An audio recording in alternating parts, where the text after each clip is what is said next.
All right, Paul George coming to the East Coast. Wearing a new jersey next season, he decided to leave L.A. to head east to the city of brotherly love, signing a 4-year, $212 million max deal. I mean, that might twist my arm. He'll be joining up with Tyrese Maxey, former MVP Joel Embiid, in hopes of challenging the Celtics for the Eastern crown. PG-13 spoke on what it would be like to team up with Embiid and the Sixers on his podcast, Podcast P. It's a dream come true, like, you know, having a star point guard and a star big, you know, that's a crazy dynamic.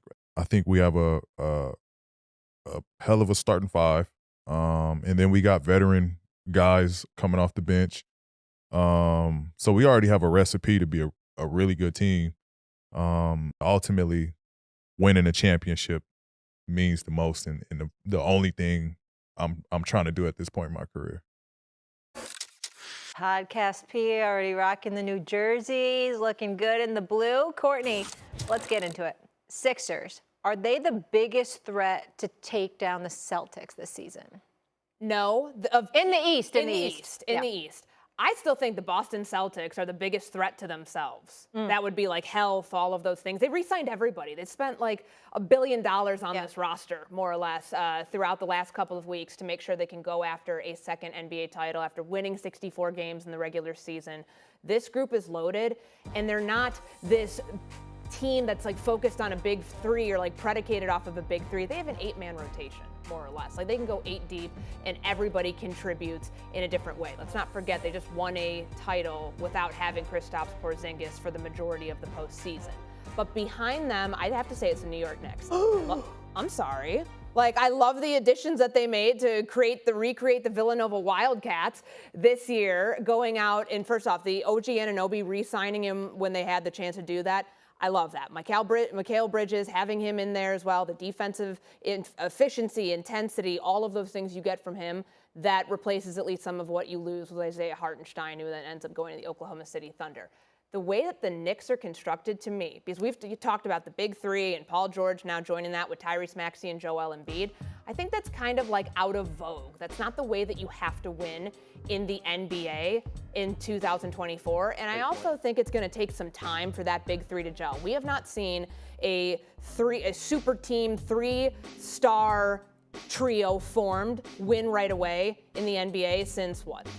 LeBron when he was with the Heat? Like that was a long time ago. So they even took a year. Yeah, the Celtics the 76ers might be there in 2025. I think it's going to take a year for them to get there. But the Knicks, right now, the way they are constructed, the moves that they made in free agency to surround Jalen Brunson, they also get Julius Randle back. Remember, he wasn't healthy for the postseason. Yeah. That's probably the most complete team outside of the Boston Celtics in the East. I'll start with this with the Knicks. Love every move that they made, right? Because everything that we see these teams are doing in free agency, especially on the East side, is to dethrone the Boston Celtics so their team can go to the NBA championship.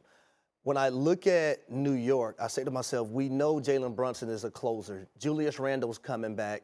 But who's going to be that third bona fide scorer? I think you have a lot of role players when it comes to the Knicks. When I look at the Philadelphia 76ers and why I believe this big three is different from a big three that we've seen in a long time, is that their big three is a bona fide guard that can get buckets at any given time, a wing guy that can score at all three levels, in the paint, mid-range, three-point line, who can also defend on both, like on the defensive end. But then you have a big as well, a true traditional big that has the skill set of guards. So I do view the Philadelphia 76ers, their big three, as different from big threes that we've seen in the past because of, you know, the positions that these three different players play. But I love the surrounding pieces. Them being able to get Caleb Martin from the Miami Heat was a steal for the Philadelphia 76ers. I love the Andre Drummond signing because you do need someone to back up Joel Embiid. Eric Gordon, now don't get me wrong, Eric Gordon's not going to go out there and lock somebody down and go between the legs. There's a reason he signed a vet minimum deal at this point of his career.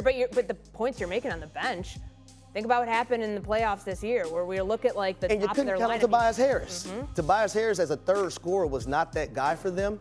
Now you add a Paul George in that role. I think he's going to, you know, play a vital role in that position for the 76ers.